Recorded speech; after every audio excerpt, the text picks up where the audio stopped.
You know, the last time I actually uploaded, YouTube still had a dislike button.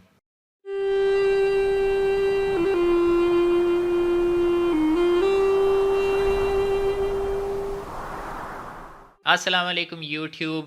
It's been quite a while since I was last on this website, and yes, I know YouTube still has a dislike button, but you have to go through all of those add-ons or stuff to see the number of dislikes.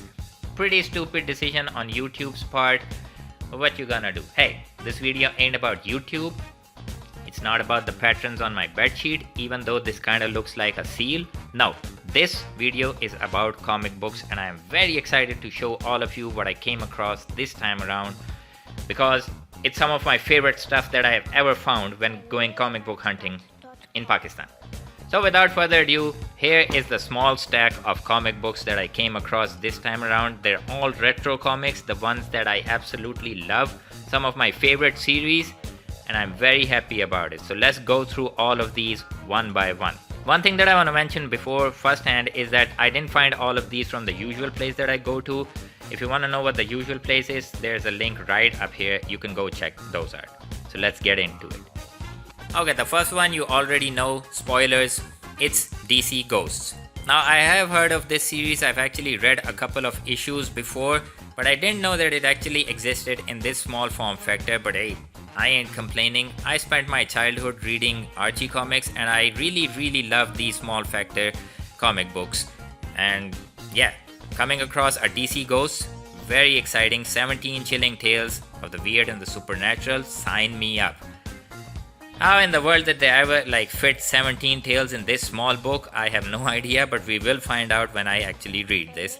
It's also quite refreshing too to come across something that is not based on superheroes, and you know what I'm saying? Superhero kind of sometimes they get kind of yeah.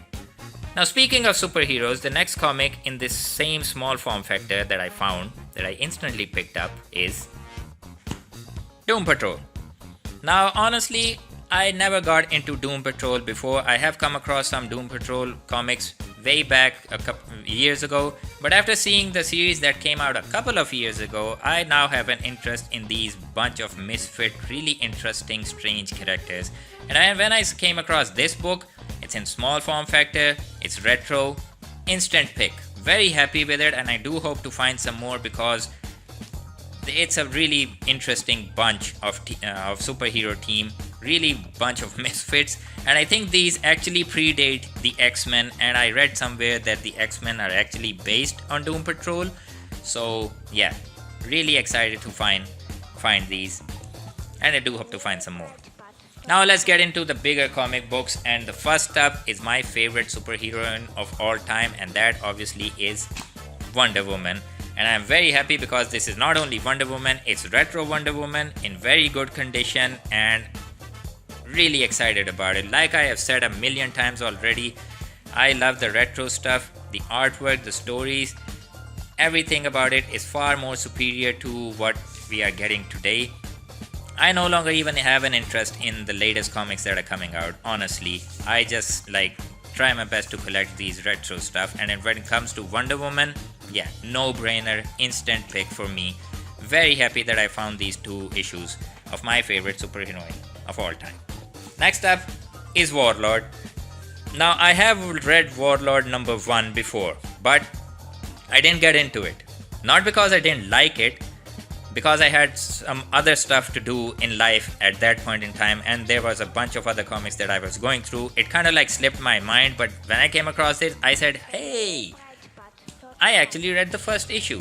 I should get back into this series, and I plan to do so because this looks pretty interesting. I don't really remember what happened in Warlord number 1, but yeah, I'm gonna go back and check this out because like I said, retro, beautiful art style, awesome stories, amazing characters. What more could you want when you go out comic book hunting? Very happy with it, and hoping to find some more. Actually, the guy that I actually bought this from had a bunch more of Warlord, but I couldn't get them because I had to get Wonder Woman and those ghosts. I was pretty kind of short on funds, but I do hope to go back and get some more of this Warlord series because these look really exciting. Kind of looks like Conan. Now, speaking of Conan, finally, after years of searching, I have come across my first Savage Sword of Conan. This is my favorite run of Conan comic books ever because the artwork, the stories, the direction, Conan himself, everything about this run is amazing to me. It's been black and white, beautiful artwork. You know, you have to appreciate the Savage Sword of Conan too because look at these. These are some amazing artworks for a comic book, and I am very happy to actually come across a physical copy of the Savage Sword of Conan for the first time in my life. Just the feeling of having this in my hand in a physical copy, amazing. Sadly, this was the only issue of the Savage Sword of Conan in this whole big bunch pile of comic books, so I do hope that I come across some more pretty soon. I actually intend to collect the entire series. I know that is a pretty daunting task, but yeah, I just love it that much that oh shit, PG-13 stuff. Oh shit, PG-13 stuff. I really love it, hoping to find more, and super happy that I actually came across one after all these years. Now, one other thing that I came across regarding Conan is Marvel Comics of Conan the Barbarian. One of the best runs, my second favorite run of Conan, because in my opinion, these comics did Conan really good justice. Not only the artwork is amazing, how they adapted Robert E. Howard stories. Obviously, not all of these comics have Robert E. Howard stories in them. Some of them are like original stories, but yeah, they really did the character of Conan justice when it comes to this run of Conan comics. My favorite sword and sorcery hero of all time. Nothing can go wrong if you come across a Conan the Barbarian comic from the 80s, 70s, whatever. Now, the last thing that I want to show is something that I have absolutely no idea about, but they looked interesting enough that I actually picked them up. It's Dr. Specter. Now, I do know of the Gold Key Company. I have some of their old, like, other comics. Absolutely no idea who it is. First, I thought this was actually Doctor Strange because there's a remarked resemblance to the character of Doctor Strange, wouldn't you say? But it's called Dr. Specter. This is not the DC Specter because he has a C in his name.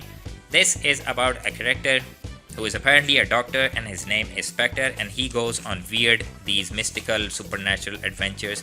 I flipped through this book, read a couple of pages, and they seemed interesting enough that I actually ended up picking them up, and I'm looking forward to actually reading them and to see if they are interesting enough so that I can get into them. The guy that I actually bought these from had a couple of other Spectre comics, but like I said, I was kind of like short on funds and couldn't get them.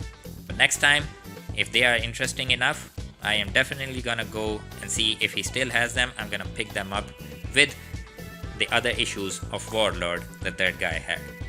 So that's pretty much it for this video. I know this was kind of like a rambling video, please forgive that, but I am super excited to show you all the stuff that I found. And yeah, that's pretty much it. Hope you enjoyed this video, and tell me in the comments below if you have come across some like comic book hauls recently. I would love to hear about them. And with that said, let's end the video. Do all that good stuff, you know, subscribe, like the video, all that stuff, and I'll see you in the next one, hopefully pretty soon. Peace out.